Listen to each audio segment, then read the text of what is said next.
thought we killed all that stuff.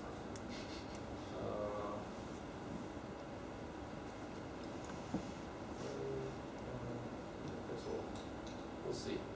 Probably have to go a little higher. Okay, maybe this will do.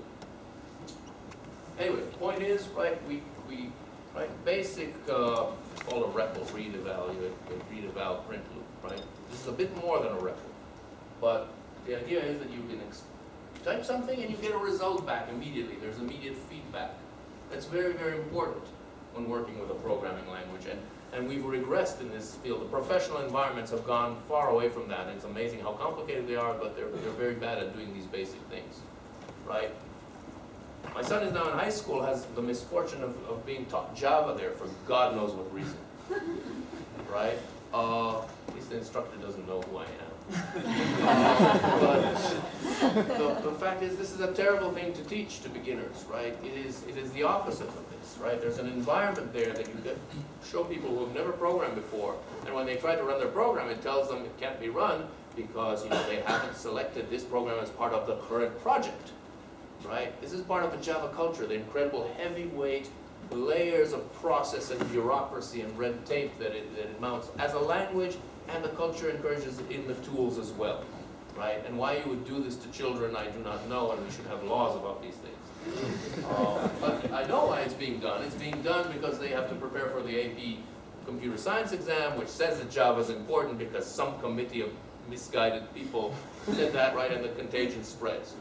Right? But you don't, what does public static void mean? Now, how is this relevant to what you're trying to do? All these, but I can tell you, public, it's not, it's available outside the package. What's a package, right? You can spend an hour, lecturing just to get anything done, right? Instead of actually typing, experiencing this. This is the point where we're at, right? So once we do that, we assign this to a variable called candidates. Right? This was R in our example. We have two R's, right? One of the horrible things about that APL program is that the prime number, which in our case was 6, was R, and then we, for some perverse reason, it got reused for a list of essentially numbers that are going to be candidate primes, right? The numbers from 1 to 2 to that number. So we're giving it a meaningful name. This is one of the things that we learned about programming. Unlike mathematical notation, which influenced APL a great deal, giving things meaningful names helps, right? Mathematics has a tradition of giving things unmeaningful names. In general, there's a great tradition of telling people things backwards, because it helps filter out people who can't cope, but anyway.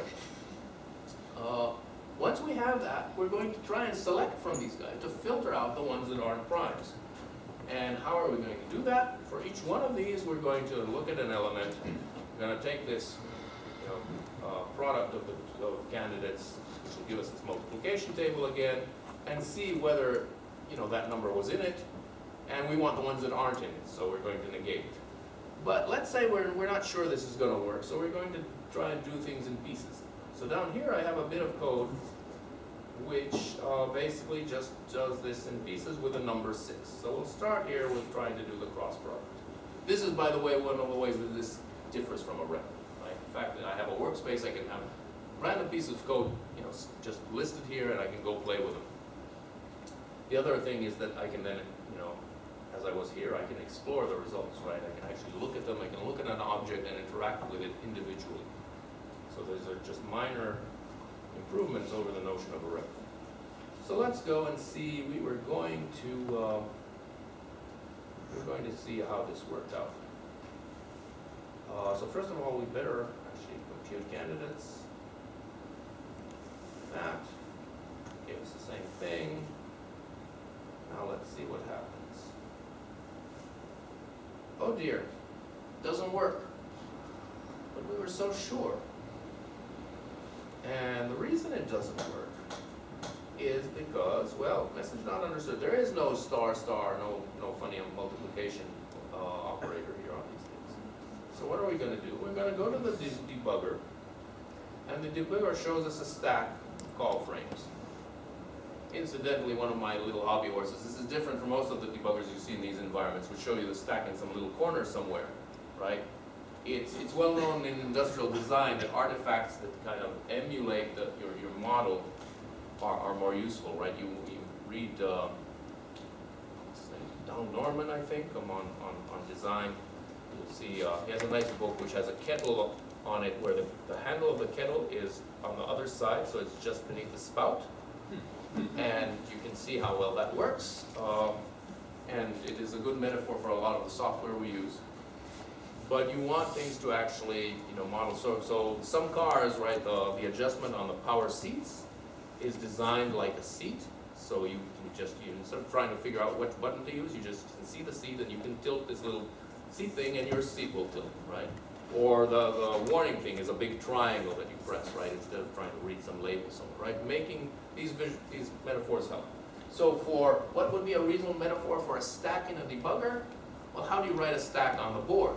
Write a stack. Apparently, this is news to the people who actually build debuggers in most of these environments. Anyway, end of rant, sub-rant. So now it turns out we don't have this guy. I'm going to make this smaller because I can't see what I'm doing. But what am I going to do? Since I don't have this, let's make this smaller still so you can see what's happening. Right? Now, I don't know if you can read this guy, but it says here, create missing method. Right? So we're going to click on this. And it's going to give us an opportunity to actually go and create the method, right? While we're still computing this. Now, interestingly, if you work with a standard environments like Eclipse, what they'll do is they'll statically warn you, because they're usually working with statically typed languages, they'll warn you, oh, there is no such method. And then they'll give you the opportunity to create the method in advance, statically, right?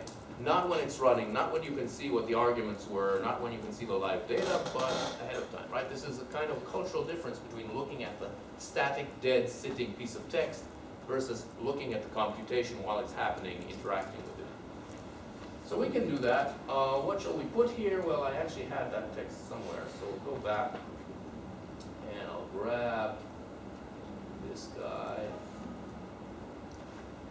Go back here.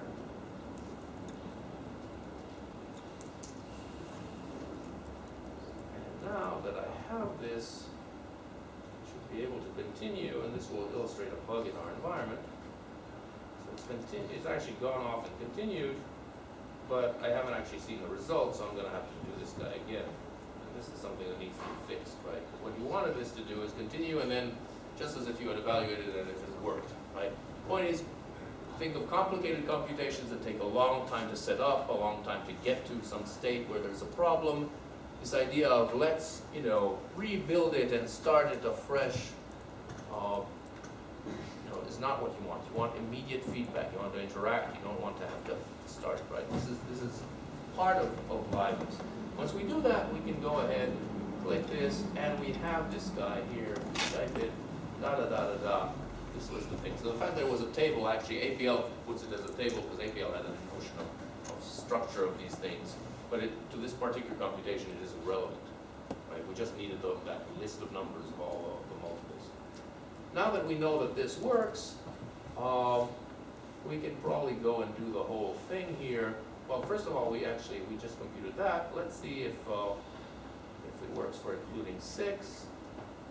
Yeah, apparently it includes 6. And of course, if we negate it, then it will tell us that that's not true. And now we can go and evaluate the whole story. And we have 3 to 5, right? So this is stuff that has been, people have been doing this for decades. And yet, somehow the mainstream hasn't internalized this idea, which is why I'm hammering on it at your expense today. And this is basic stuff. In fact, we've gone backwards, right? As I said, my son has this misfortune of learning Java in high school, right? When I learned programming in high school too. They taught me BASIC. We have a quote on BASIC. Should have a.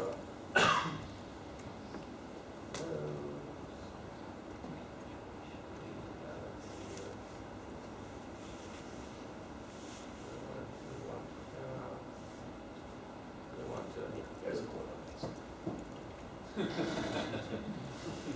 So, despite all of that, these system issues are things I don't think he paid much attention to, as few academics do. But despite all its problems, at least it was interactive. I got to sit in front of a teletype, you probably don't know where that is, but anyway, it's like, it's a combination steam engine terminal. Kind of, you had keys about this deep, and you press on them and it would go clunk, and you knew you had typed something. And it would punch out paper tape for you, so you could take the paper tape and keep your program stored. And, well, anyway, as I said, steam engine. So, all of these kind of properties of liveness, etc., are again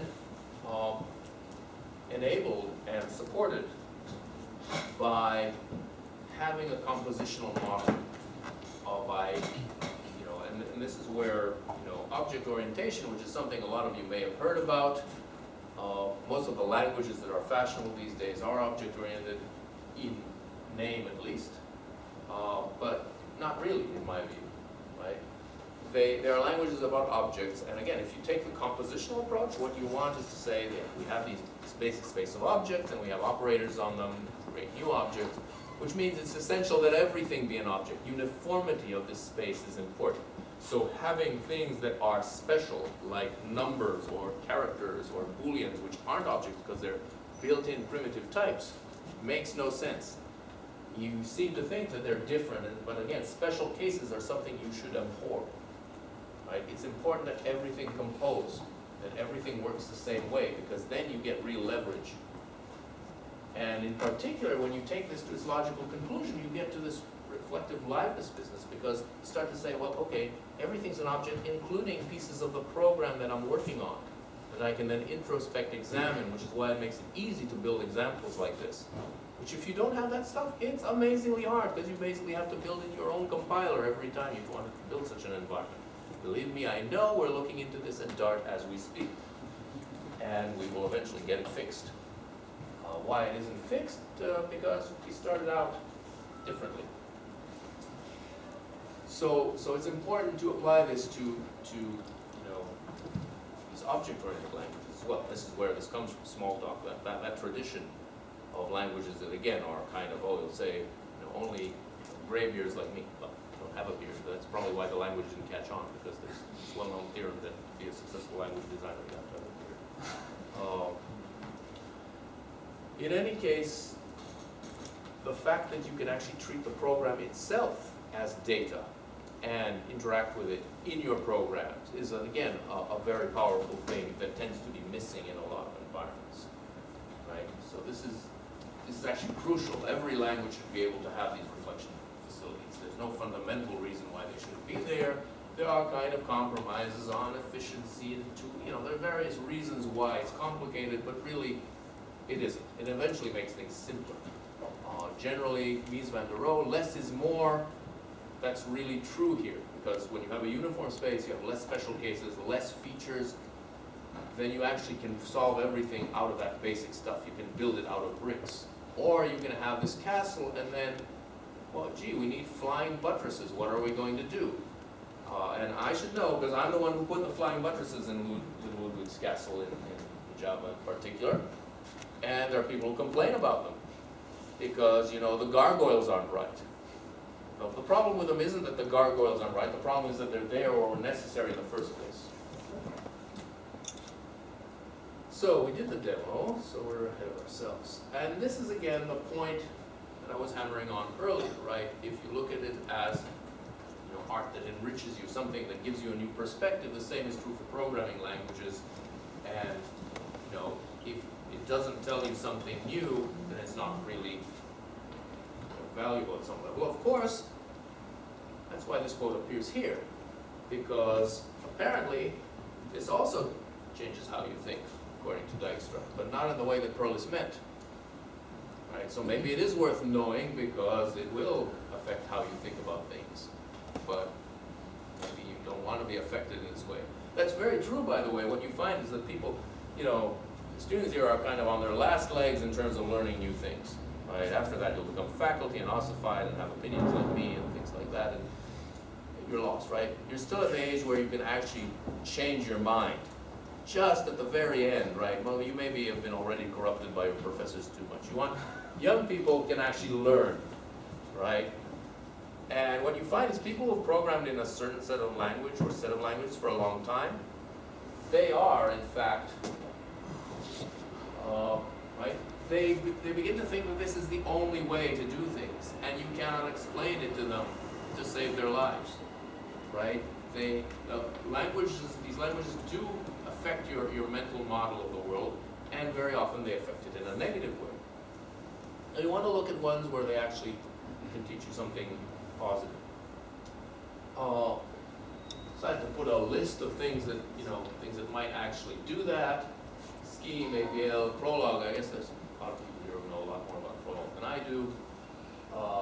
Data, Scandinavian language. The people who invented object orientation, this was their second language. After the first one, they refined it. Again, there is this uniformity to it. They have this thing called patterns, and everything's built out of patterns.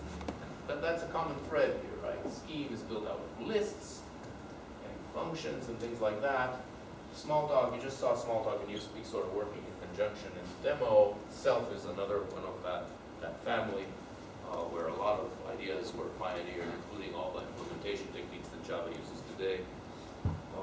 So there's plenty of stuff to go out and look at which can show you that programming languages are more than the garbage you use day to day. Now, sort of doubt if I've convinced anyone. But again, this was foreseen by people. And this is very true about a lot of things. I mean, it's not just programming languages, it's just how people are. Yet, they're not good at learning after a certain stage. Then on the counterbalance to that, there are the practical people who will tell you things like this. And again, the intent here is probably, don't bitch about C++, everybody uses it, it's a working thing, and your language doesn't get used. Of course, I take it the other way. Yes, there are the ones that everyone complains about. Why don't you go use the ones that aren't used? There's less to complain there.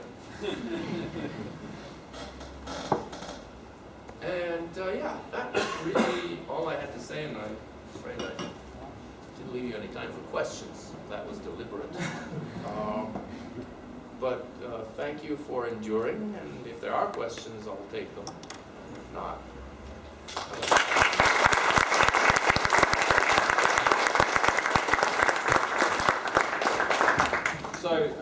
So I'm happy to sacrifice coffee break somewhat. Are there any questions? Soren. Thank you for these inspiring thoughts for the morning. And I think you may like SQL. you think wrong. But okay, why do you think I like the sequel? Because it builds on, it builds on a notion of sets. So it has a mathematical rooting. Well, I'd say it builds on relational algebra or whatever, right? Are we talking about the same thing? Yes. So yes, so it has a theory. There's a version of this talk that's sort of more technical that talks about specific theories and talks about relational algebra, right? So yeah, a theory is helpful, but you can make things rather messy nonetheless. Again, we didn't talk about simplicity much here, but that's very much part of the thing. But anyway, was there a question or was there? Yeah. Somehow. Okay, there was, but it died. Sorry. Okay. Tim? In a nutshell, what do you think of Prolog? Prolog. Great stuff. And I think this is somewhere where we still have hope, because Prolog-like languages they're going to see a comeback, I expect, because they're very big, very good for dealing with large amounts of data and reasoning about it. And the reason that, say, Prolog, that line of research, was not a big hit in the 80s when it was fashionable, I heard my first talk about Prolog in 1983 or 4, and I was told that by the end of the decade we'd be all programming with these machines that would be measured in lips, logical inferences per second, etc. And everything would be wonderful, and somehow it didn't happen. That was a talk that was actually about concurrent prologue, but we hadn't heard about prologue before either. So I think that line of research had a problem at the time, but we have machines now that are, each individual machine is 1,000 times faster, and there are thousands of them put together. So we've got 6 orders of magnitude, and any conclusions anyone had about any of those things based on how workable they were, or whether they scaled or not, is completely irrelevant under the new scale. So I think there's a lot of hope for that stuff. Sophia? I was very impressed to see that you have this nice interactive environment for new speakers. There was for small talk. Well, it's built on the same stuff. And yes, you show wonderfully how this can be useful when you develop the program. Mhm. What's the story for when you have a lot of programmers, a lot of lines of code, and it all has to work together and survive their work at the company? So the story is that unlike Smallbound Newspeak is modular. It has a very strong, that's actually its contribution here, because all the rest is trying to preserve what was trying to do that while preserving what was already there. And so programs actually compose modularly, which is not true for most programming languages, statically typed or not. They actually, you cannot trivially build them together to very large pieces. And that is the important part, and I know what you're driving at, but I don't think that is not what matters. What matters is that these things can be plugged together and scaled, not the static analysis of them. And we're going to disagree on that.